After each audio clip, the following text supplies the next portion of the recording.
Raz, dva, tři, jeden. Ahoj, všichni příznivci, řekni to svý mámě. My vás zdravíme, já jsem Luca a mám tu sebou Natálku. Sešli jsme se na nahrávání, abychom si dneska popovídali na téma prázdnin a toho, jak se dají trávit, toho, jaký my máme nějaký vzpomínky a zážitky, toho, proč není nuda vždycky úplný nepřítel a ještě uvidíme, co všechno se z toho vyvine. A jenom pro připomenutí toho, co tenhle projekt je, tak my jsme si s Natálkou řekli, že se pustíme do těchto aktivit, aby jsme tvořili komunitu rodičů, který se chtějí navzájem podporovat, chtějí nějak osobnostně i růst a i si to rodičovství užívat.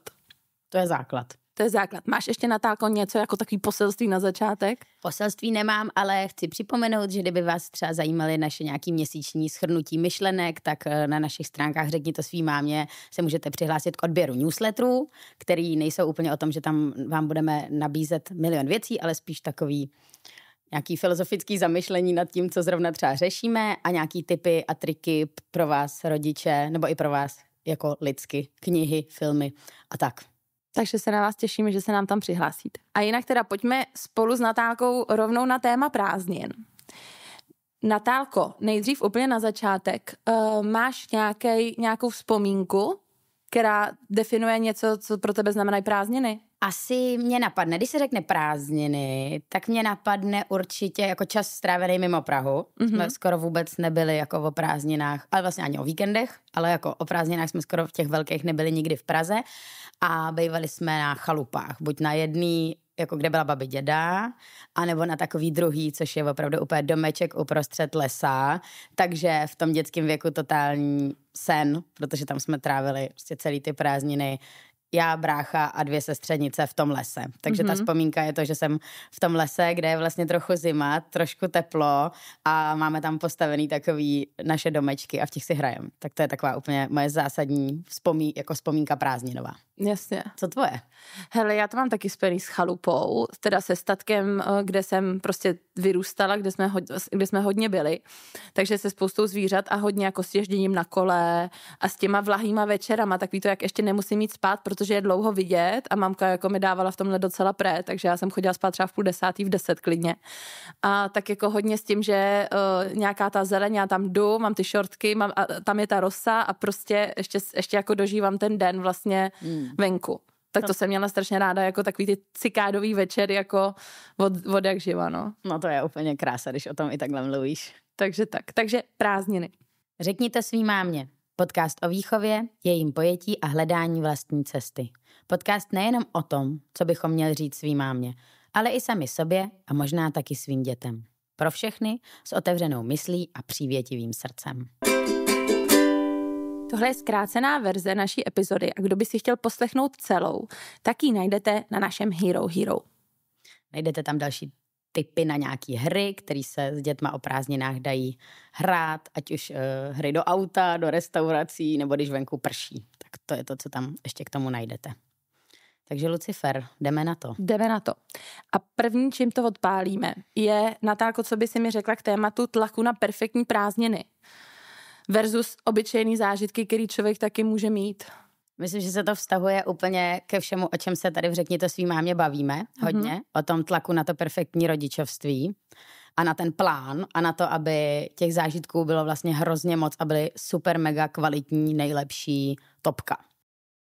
Takže já ze svý pozice a z toho, jak to mám v hlavě, tak si myslím, že ty prázdniny mají spíš být o tom jako užívání si toho času, o tom klidu, o tom, že není ten stres toho ranního vstávání někam, o tom fakt víc s těma dětma bejt, protože třeba doma furt řešíš ty běžné věci. To mám pocit, že i člověk jako o víkendu hrozně, když přesně jede na chalupu, tak to vidí, že doma máš furt v hlavě. Musím uklidit, musím ještě tohle, musím zamést. Nekonečný seznam těch povinností. Jako. Když odejdeš na tu chalupu, tak samozřejmě seznam na to, aby se uvařilo, tam jako je, ale tím to taky jako občas může končit, když si to neudělám napínavý. Takže mě napadá to, že bychom znova se měli jako vracet k tomu, že ty děti prostě nepotřebujou milion připravených super zážitků, že občas fakt jako ten čas klidnej s náma, kdy my nejsme vystresovaný, tak je jako super. Ale zároveň jako já mám tu možnost být s tím svým dítětem vlastně celý prázdniny, když chci. Jo, když... Navíc je taky ještě jako malej, že jo? Ono pak to... už starších dětí už to musíš jako řešit náročnějc.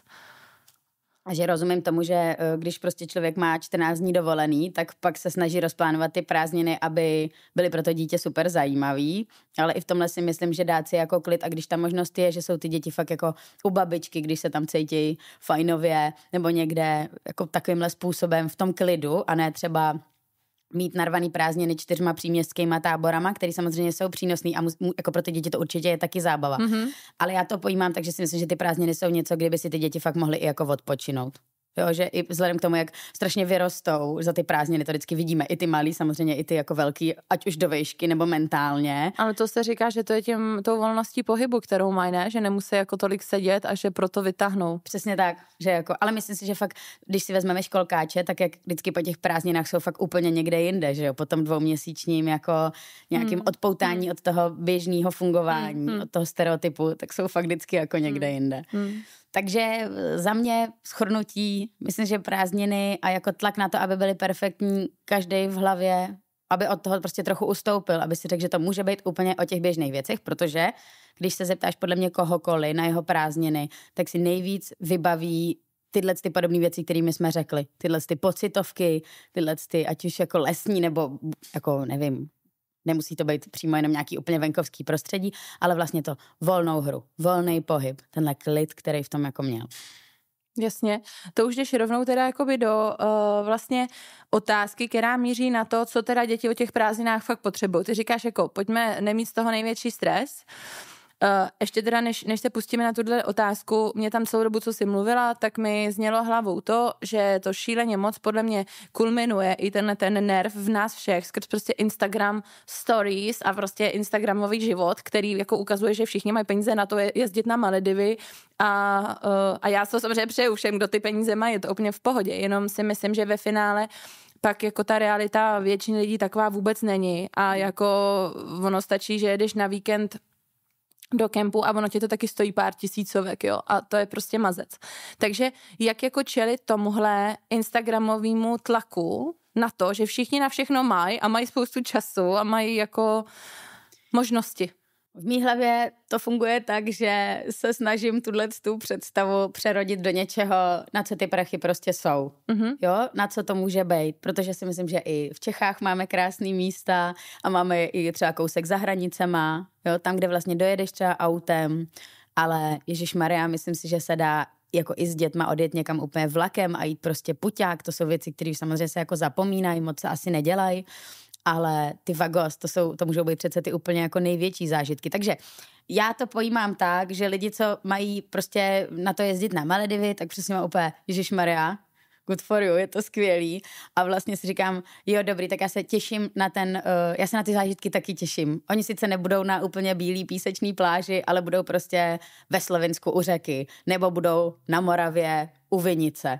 Jo, a vlastně si říkám, jako nechci se těšit přímo na to místo, který musí být závratně drahý. No jasně, a ono i zároveň nevíme, jak velkou cenu ty lidi za to vlastně platí, že čeho pak se musí vzdát, aby mohli třeba takhle daleko, nebo aby to mohlo působit takhle jako krásně a jednoduše. Může to být vlastně i pro ně veliký jako nebo neopominutelný výdaj, něco takového, no. Je to tak. Mě, teď, jak se o tom bavíme, tak mě jako napadá, že vlastně i mezi třeba jako našima kámoškama, teď mi přijde, že je ta doba, kdy těm našim dětem jsou 2,5 plus, těm mým kamarádkám tak jako v okolí a ačkoliv to vždycky byly holky, páry, bezdětný rodiny, který totálně pankovali dovolený, tak ale jdou teďka do toho, že vlastně třeba jedou na all inclusive zájezd. Jo, a vlastně se za to jako sami omlouvají, což já mám opět, za co se omlouvat, prostě to je fakt to. A jo, vím, že je to protipol k těm penězům, že tady jako třeba jsou. Ale možná, že to... Ale ono je to chci říct. Nestojí zase tolik, ono ne? je to ve finále jako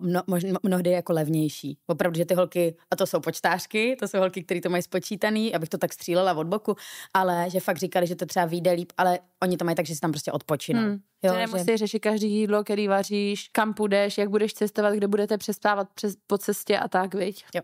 A že třeba fakt jako s těma dětma si dokážu s těma 2 dětma a více, kdy už jako ten zápřeh je asi ještě větší, ten já prostě neznám, cestovatelský, tak to fakt ti asi odlehčí strašně. Jo, přesně jídlo, prostě máš tam ten nějaký bazén, kam jdeš. Je to tak, že si studoval asi takhle vždycky nepředstavoval, ale co mi tak ty holky říkali, tak to mají tak, hele, jako vlastně si fakt si odpočinout, těším se tam, bude to prostě, tohle bude super a za pár let se těším, že se vrátím třeba k nějakému k nějaký jiný formě dovolený. To znamená, víc koubojskému stylu. Přesně tak, jako pojedeme stanovat někam nebo fakt jako cestovat, že jo. My jsme třeba byli tím karavanem, to bylo úplně boží a s jako Eliášem v té době, který mu bylo rok, tak to byla jakoby bomba. Ale zároveň si dokážu představit, že už pak třeba to může být ve 3 letech jako náročnější a tak. Tak jenom jsem tohle chtěla říct, že mi to přijde jako zajímavý takovej jako fakt, že klidně jdeš do té úplně all inclusive dovolený a myslím, že by se za to nikdo neměl jako stydět, jo? Nebo když mi to někdo říká, tak mi tak přišlo, že to říká jako ty vado, no tak takhle jsem to nikdy nedělala, tak... No, ale tak to se právě mění, že jo? No, a nebo naopak já třeba sleduju různý takový lidi, kteří cestují karavanem, který si postavili i s dětma, že mají třeba klidně 2 děti a oni takhle žijou prostě spoustou dobu. No tak jenom jako, že to má ten čas strávený jako na cestách má různou formu, no. No a tak, zpátky teda k tomu, co děti skutečně o prázdninách potřebujou z našeho pohledu. Za mě hlavně hodně volného pohybu. A volný trička. Trička. Jako určitě možnost se ušpinit, že jo, aby nebyli prostě pořád pod dozorem, aby neměli výborný oblečení, který se prostě nesmí zlikvidovat. Naopak. Myslím, že ten velký bod, který jako za mě funguje, je to první, co si řekla. Nebejt pod dozorem. Furt. Jako to k tomu ty prázdniny si myslím, že taky sloužej. Jo. K tomu záškodničení trošku. Ano, přesně. Že jako v té Praze, nebo v nějakém městě, nebo v tom rytmu toho běžného života, jsi zvyklý furt hrozně to hlídat, protože na je to čas potřeba. Všude na čas, ale i jako ten dozor, jo, že fakt v tom městě si představit, že to dítě můžeš nechat trochu bejt, jasně, v tom domově, nebo jo, v tom bytě jednom, nebo v tom jednom domečku, tam asi jo, ale jinak máš docela pocit, že je to divoký, že jo, že nemůže to dítě si někde úplně pobíhat malý, protože ho prostě něco srazí. A tak, jasně, tak, no ale co když jako nemůžeš jet z té Prahy pryč? Tak je to samozřejmě náročnější, ale i takhle si myslím, že se to dá hezky pojmout. Že máš tady spoustu lesů, lesoparků, prokopských údolí, šáreckých údolí, kde se fakt dají hezky trávit dny. Jenom prostě, že tam jdeš a jakoby jdeš tam plout vlastně, jo? No a teď jako můj tip, když na to člověk má dostatečné množství třeba času předtím, nebo když se do toho natchne, tak mně přijde, že bezvadně funguje. A to je to, co si hodně z dětství pamatuju, že nám prostě naši dělali takový mikroprogramy. Jo, na tyhle jako výlety, na tyhle by to bavilo i vás. Jo, taková táborová jako forma. A ta se dá udělat i 1 den v Šáreckém údolí v Praze. A o nic nejde a ten zážitek pro ty děti je za mě úplně obrovský. Vymyslím postavu nebo se inspiruju, jo, když se necítím být dost kreativní na to vymyslet nějakýho skřítka, který nám teda nechá doma dopis o tom, že máme vyrazit do Šáreckého údolí a že tam na nás něco čeká a budeme plnit úkoly. Chci říct, že to není tak strašně složitý, ale ten zážitek z toho je obrovský. A to je třeba pro mě něco, co taky znamená prázdniny. Tyhle ty jako hry, tyhle ty snové věci, tyhle ty magicizmy. Tak to jako, a myslím si, že to prostě bezvadně funguje. Právě třeba, když nemám tolik peněz, my jsme rozhodně jako nebyli nějaký mega prachatý, když jsem byla malá a všechno bylo o tomhle. Jako tak jsme jeli na vodu a celý to bylo porotkaný tímhle příběhem. Měli jsme tábor, ale ten tábor dělali jako naši rodiče. Bylo nás tam prostě 40, z toho, nevím, 25 dětí mi vždycky přišlo a jo, prostě vlastně celotejdenní hra na téma. Prostě nevím. Na vodě to byli piráti, teď nás tam jako pasovali pádlem ve vodě, jako haha. Prostě fakt si to všechno vlastně strašně živě pamatuju. A vím, že ty rodiče ten program nestali nic a vůbec to nebylo o pokladu na konci. Nikdy to nebylo o pokladu.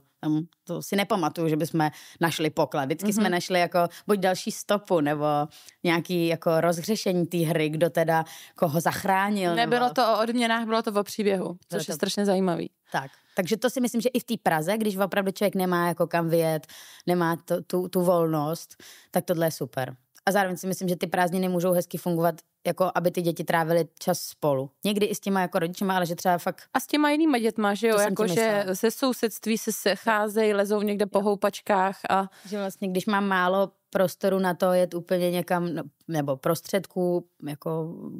tak je super se domluvit třeba s někým a...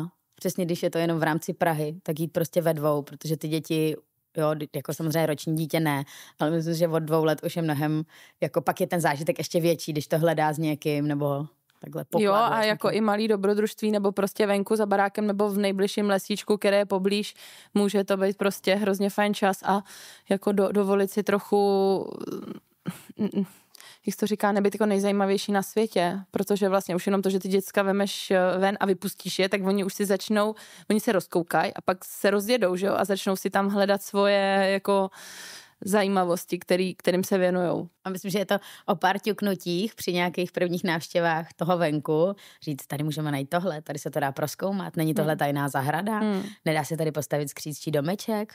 Pár takovýchhle věcí a ty děti si to prostě strašně moc pamatujou a pak už do toho přesně třeba ve 2, ve 3 dětech už. Jo, takže jako taková nějaký jako shrnutí nebo poslání tohodle, co vlastně říkáme, je to, že to není o tom, jak strašně zajímavé věci jako koupíte nebo pořídíte, nebo že půjdete do 10 akvaparků, ale vlastně o tom být spolu a mít chuť se tomu dítěti jako přiblížit tou hlavou a vlastně zasvětit ho do nějakého taje nebo do nějaký jako magie, kterou člověk umí vymyslet. Ať je to přesně tady vzkaz od Hejkala, že jo, který byl v tomhle pařezu a teď jako nemusí to být vždycky jako vymyšlená hra přesně až do konce, jak ty si říkala, jako může to být jenom nějaký jako fragmenty. Drobnosti.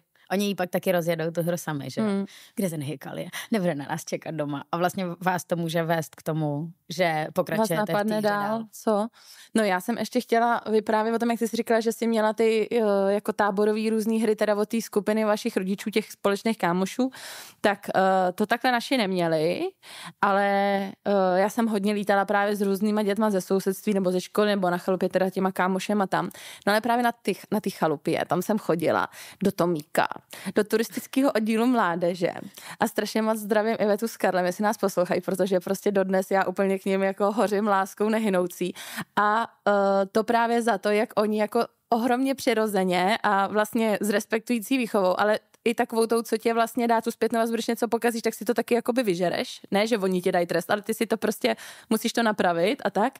Takže takovej přirozený jako vztah jsme měli a všichni jsme je úplně milovali a my jsme tam chodili děcka, třeba kolik nás mohlo být, třeba 15, 20 děcek. Jak byla skupina? A skupina byla, že já jsem podle mě byla nejmladší, jedna z nejmladších. V tu chvíli? V tu chvíli. Já myslím, jak stará jsi byla v tu chvíli?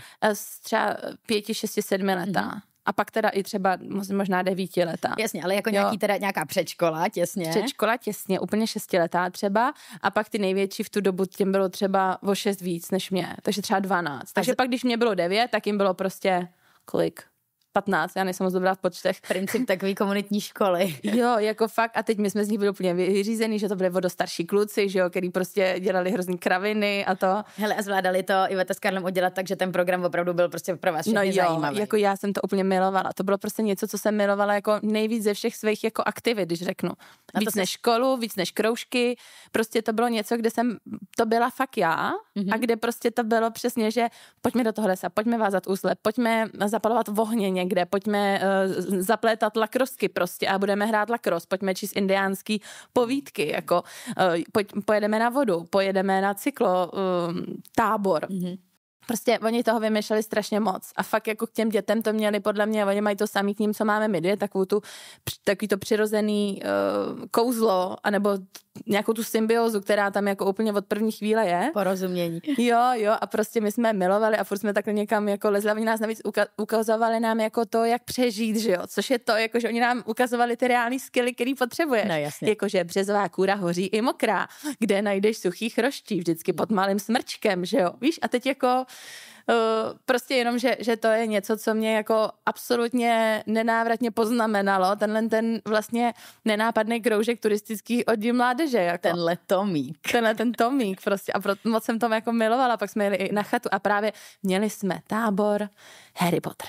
A to prostě nebylo o tom. My jsme neměli jako, oni to všechno ušili doma na koleni. Jo, rozumím, prostě, žádný. Ale bylo to úplně perfektní. Přijel i Hulák tenkrát s tou v roce 2000, nevím kolik, 2 třeba, jo. Tak při jednom když to bylo úplně, nejvíc to kulminovalo, Harry Potter šílenství. Jo, ale i prostě, nebo jestli to bylo 2004, ale jde o to, že tenkrát nebyla žádná technika, jako máme dneska, ne taková, že? Takže oni měli na magneťáku nahranou stopu jedný tý mámy, jak řve na toho kluka, že si nečistí vyčistí zuby, nebo něco takový, jak dostal Ron Huláka, tak ten ho dostal taky, že jo? Ježiš, to je skvělý. A já si to říkám, aby jsme byli úplně jako fascinovaní, jak to udělali prostě, jo. Pak jsme samozřejmě měli jsme hábity, které nám ušly naše mamky, jako úplně prostě nic se jako nekupovalo. A mně se ohromně líbí to, jako pojďme furt nekupovat.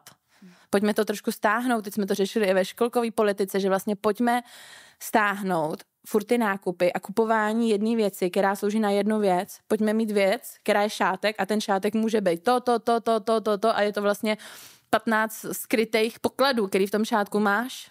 No já třeba jako s těma maskama, to jsem teďka řešila, když byl teda karneval ve školce. No a jako hrozně těžký, protože si trošku říkáš, že když to uděláš doma, no tak je to prostě trošku šmuc, že jo? Já nejsem žádná švadlena, ani to neudělám jakoby perfektně. Mám nějakou snahu, ale máš úplně, tyjo, jako moc nechci, aby tam všichni přišli v těch úplně super mega maskách a ten Eš tam byl prostě v tom medvědím obleku, který bude totálně příšerný. Ale řekla jsem si, jdu do toho, nebudu nic kupovat, prostě zkusím to, takže jsem měla nějakou svoji starou jako jakou kožešinovou věc. No já jsem ho viděla ten den, že a furt jsem se ptala, jestli mu není vedro, jestli není úplně splavený, protože měl na sebe asi 50 věcí a on mi pořád tvrdil, že ne, ale myslím si, že to je proto, že nechtěl slíknout kostým. A teď za medvěda, ten je velký, ne? Takže se musel být trochu tlustěučkej. No jako, takže sranda, jo, že vlastně, a taky jsem tam tomu čelila, že vlastně se můžeš teda sebrat, jít do jakýhokoliv, ne, obchodu třeba, já nevím, jako ne, jak se tomu říká, jako do HMK nebo takovejhle, ale jít jako do sekáče, kde to teda zrecykluješ aspoň trochu. No a říkala jsem si, nedám si to prostě jako výzvu, zkusím prostě udělat to jako jinak, tak jak to dělali naši rodiče, že prostě my jsme furt měli tak, já jsem měla furt takovýhle masky nějaký, takovýhle skvělý, že, který máma mi pomáhala. Já jsem měla jedno takovou výjimečně dobro a měla jsem vždycky tu synu, že jsem jí chtěla a jo. Ale že to bylo jako super, že přesně jsem pak viděla nějakou fotku z karnevalu ve školce a tam jako třeba 2 děti měly takový ty kupovaný. Jo, jinak tam jsme všichni v těch prostě od maminek a přišlo mi to vlastně úplně top, že jako se na tom taky můžeš trošku vyřádit, ale ono jako času málo a i tlak na to, aby to bylo dobrý, že jo, že možná už taky dneska ti nějaký dítě řekne, jako takhle nevypadám jako víla. Tam ve školce máme bílý oblek na zem. No ale zároveň já si myslím, že tohle je naše práce vlastně jim to dopřát, aby takhle nepřemýšleli. Jasně, že pak jako třeťák ti řekne, jako sorry, v tomhle nejdu. Za takovýhle medleda nejdu. Jako tomu věřím, jo, ale nemyslím si, že ti to řekne prostě ten školkáč. Taky si to nemyslím. Nebo nemusí ti to říct, když ty to děláš jako... Celou dobu stejně. Když to děláš těm způsobem. No tak... Jsme se odklonili. Neodklonili, protože jako další věc, kterou jsem chtěla řešit, je nějaký jako největší dobrodružství, který si člověk pamatuje, hry, který prostě z těch prázdnin, protože ty prázdniny prostě pro děti znamenají primárně hru a tu volnost a měly by. Tak jako co je to dobrodružství, tak pro mě to opravdu byl tady prostě Tomík a zážitky s Tomíkem, jak chodíme po lese, nebo chodíme prostě, my jsme nějakou klubovnu, která tak jako začmuchle smrděla a já jsem to úplně milovala, tam prostě byly ty kožešiny a různý nějaký lepky, co se kde jako našli, takový, fakt to tam, my jsme si jako hráli na tu indiánskou vlastně společnost a navíc jako Iveta s Karlem i tak jako vypadají, takže to je úplně prostě perfektní, oni to úplně dotvářeli jako výborně, jo. Mně přijde, že má jako člověk 2 věci, že já si pamatuju na ty věci, které byly organizované, tam nějaký jako silný věci a pak ty, kde si byl sám s těma dětma nebo sám. A že jako z obou ranečků jsou tam hrozně silný zážitky, ale že mám v hlavě to, že je to jako jiný, když ti ten dospělý dopomůže k tomu. A ne mín silný, jenom prostě no jako a jiný. tak řekni teda něco jako zorganizovaný, si řekla od těch dospělých, jak jste takhle měli taky vlastně táborovky různý, který vám vymýšleli, ale hlavně my známe, že tu bandu těch tvých jakoby kamarádů, tvých rodičů, to jsou prostě kámoši vlastně do dneška, je s nima sranda ohromná do dneška, takže umím si představit, že vymýšleli šílený prostě opičárny na vás. No skvělý věci a i vlastně, když jsme jezdili zase nás s tebou, mě baví svět, což byly jenom děti s tátama, tak to zase byla jakoby jiná parta, ale bylo to taky perfektní, tam jsme měli prostě celotýdenní hru a teď oni to dělali tak, že s náma ty hry rostly, jo. Takže za začátku, když jsme byli mrňatá, tak nám udělali třeba, jako bylo Jumanji, tak nám udělali Šumburji, ale jakoby takový, jako v easy formě a vždycky to bylo jako dost napínavý, docela strašidelný. A pak prostě jsme rostli a končilo to tím, že nám bylo třeba 15 a bylo Sin City a to už bylo fakt úplně brutální, prostě tam jsme po nocích chodili a hledali tam prostě úplně tam těla, jako jo, tam byly ty naši tátové a jako, že to bylo hustý, že to dokázali takhle hrozně jako přizpůsobit. Takže já jsem měla hrozně hravý rodiče, který mi tohle jako všechno umožňovali. No a z toho ranečku, těch jako samovolných, tak si fakt hodně pamatuju tohleto, jak jsme tam jako v tom lese a tam každý z nás měl jako si našel místo, ale to už pak fungovalo jako třeba 6 let si měl to stejné místo, jo, v tom lese. A bylo jasný, kdo má to místo nejlepší, což byla nejstarší sestřenice. Pak teda dobrý místo měl Stáňa, brácha, ale ten trošku jakoby pobíhal. Pak... A dobrý místo jako na materiál nebo ne, jako na dobrý, schovku? já nevím, jak to říct, prostě dobrý místo, jo. A z toho si dělal jako si domeček, jako svůj dům. Prostě a hledali jsme do toho samorosty, který vypadaly jako nabíjeračky, aby si mohl vařit prostě ostatním, jo. Nebo přesně, aby tam byla pec, což si stavil prostě z kamenů, jako dělal si dům, vlastně, to byl ten jako princip.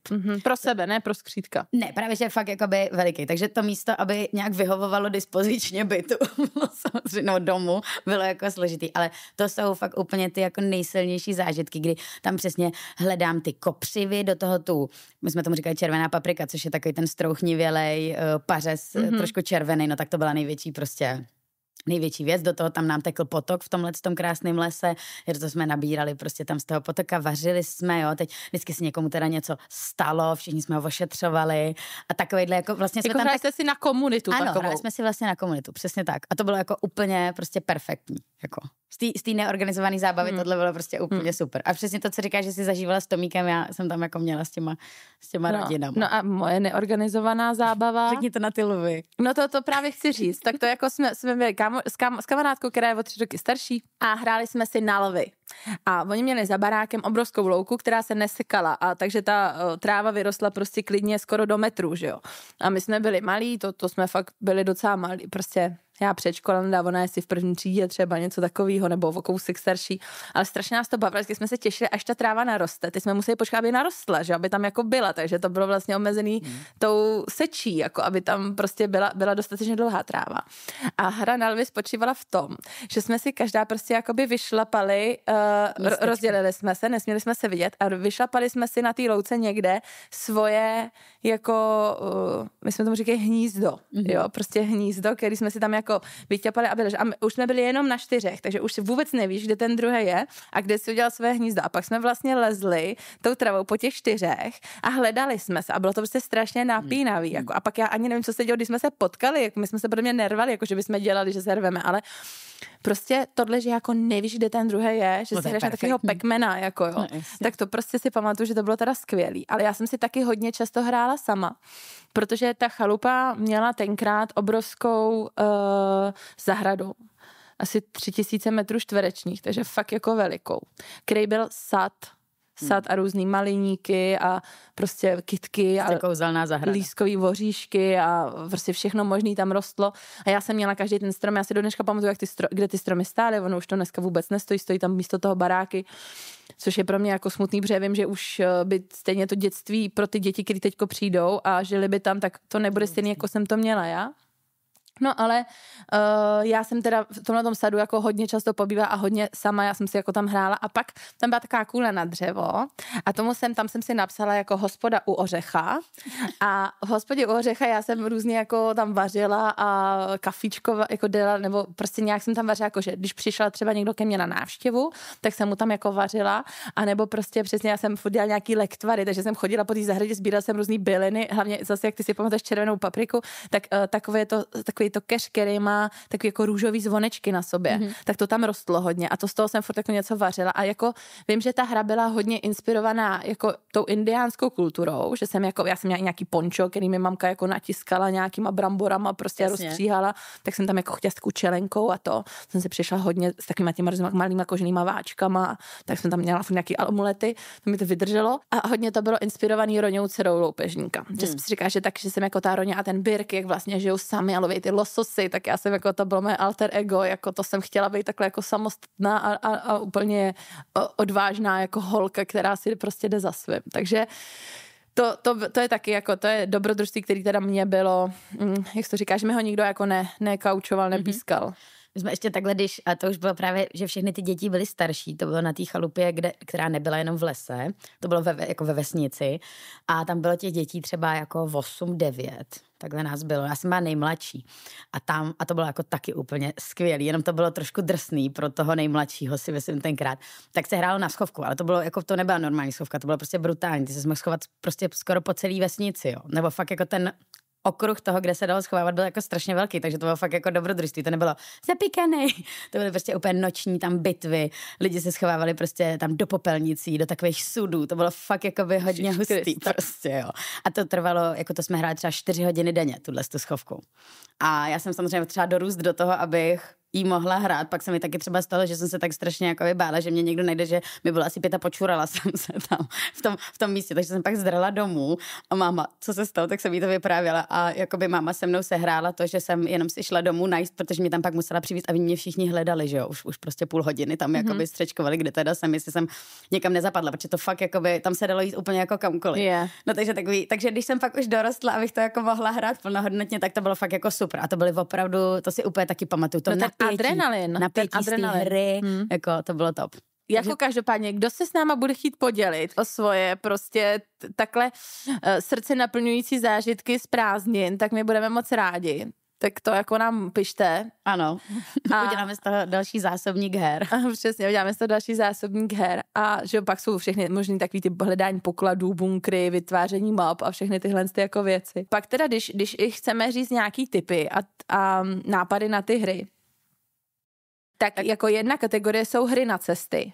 Do auta. Jo. Mm-hmm. Do auta, nebo prostě když někde cestuješ, takže jsou to vlastně takový ty hlavně přemýšlecí, povídací hry, že jo? Ty místní. No, tak řekni, Natálko, co vy s Ešem hrajete už? Díky, že jste poslouchali. Tahle část podcastu byla zdarma, ale pokud chcete slyšet víc, mrkněte na náš Hero. Tam na vás čekají bonusové epizody a extra obsah, který je jen pro naše předplatitele. Vaše podpora nám pomáhá tvořit dál a my si ji moc vážíme. Tak se k nám přidejte a slyšíme se tam. Napadá tě ještě něco, co je nezařaditelný? Nebo co jsme nezmínili? No ne. Spíš to, že se nebát jako jít do těch akcí, že přesně jet s dětma na vodu, třeba i jenom na den někde si půjčit, jako já vím, že na to nemusí být každej, ale že to můžou být takový příjemný vystoupení jako z komfortní zóny, nebo se nebát s dětma jít prostě jet vlakem kousek do lesa, jako já vím, že to jsou taky extrémy, ale jakože, nebo přesně jet vlakem někam, kde jdu chvilku přírodou, ono to taky přinese prostě spoustu úplně nových jako zážitků. O nějakých jako rodinných spojení. No jasně, a teď jako volně se teda dostáváme do části tohohle povídání, kde se bude řešit jako ta nuda, nebo proč jako nebýt někdy animátorem těm dětem. Mm-hmm.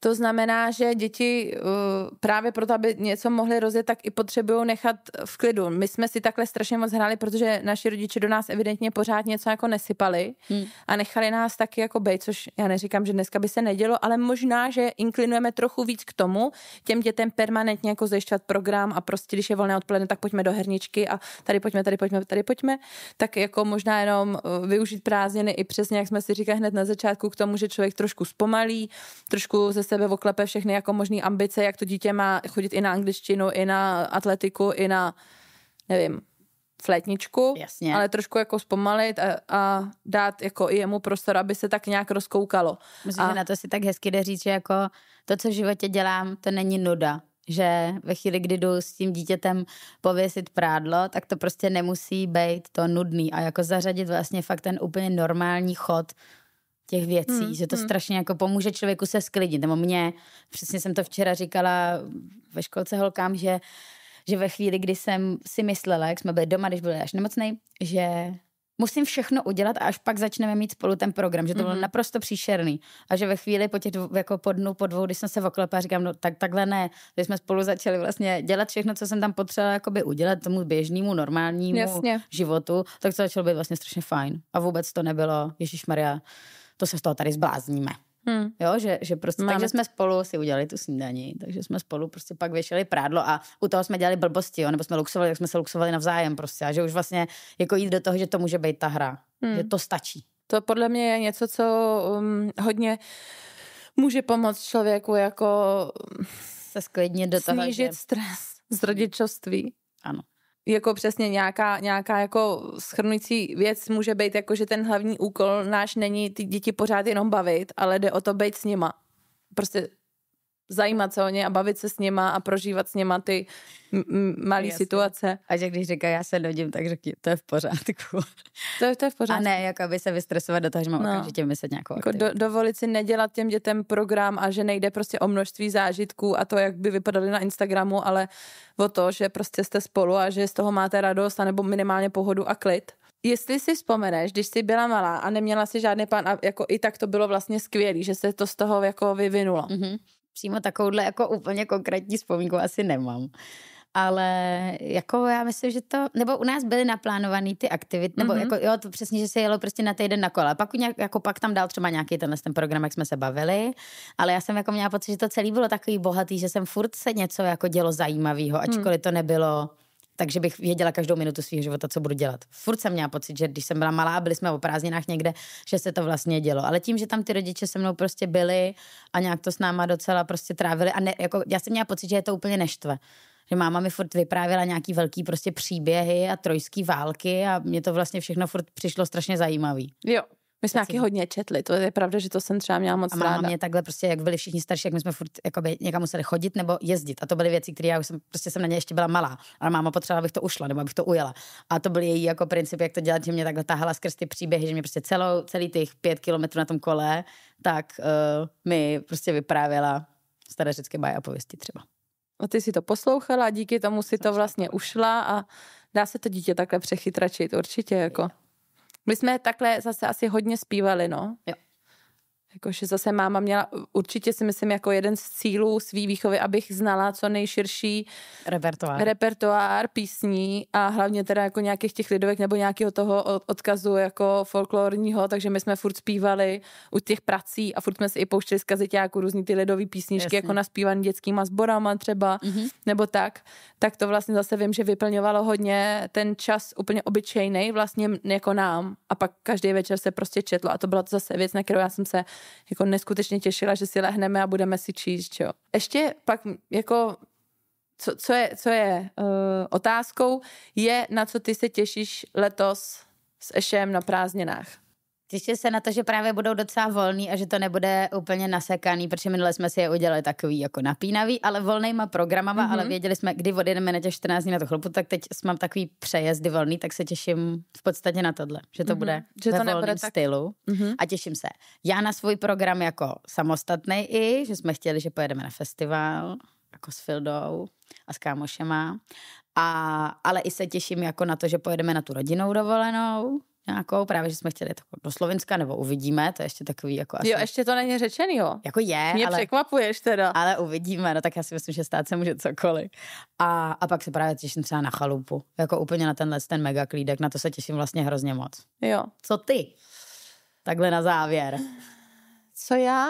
No, těším se i na nějaký pocestováníčko trošku po Čechách, asi autem a prostě s Frídou. Na zážitky. Na nějaký takovýhle zážitky a ne, jako já nemám vůbec vlastně stanovený jako prázdniny. Nemáš prázdninové ambice? No ne, nemám prázdninový plán zatím, protože jsem dělala úplně jiný plán, takže... A to brzo uvidíte. A to se brzo dozvíte, nebo to už vlastně v tu chvíli už to bude řečený všechno, co jsem dělala. Máš nějaké poselství na závěr? Užijte si to.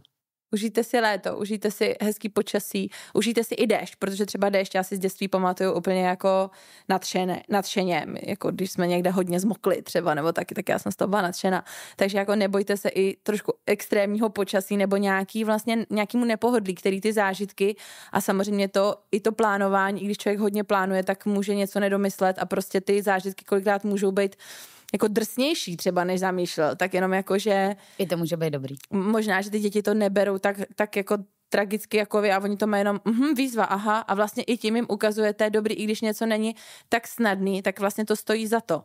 A myslím si, že ta odolnost prostě se nám snižuje obecně skrz jako pohodlí, který se zvyšuje, tak jakože vlastně možná to brát naopak pozitivně a ten přístup k tomu mít trochu dobrý, tak bude to trošku výzva a nebudeme celou dobu jenom prostě v peřince, no. To je dobrý poselství.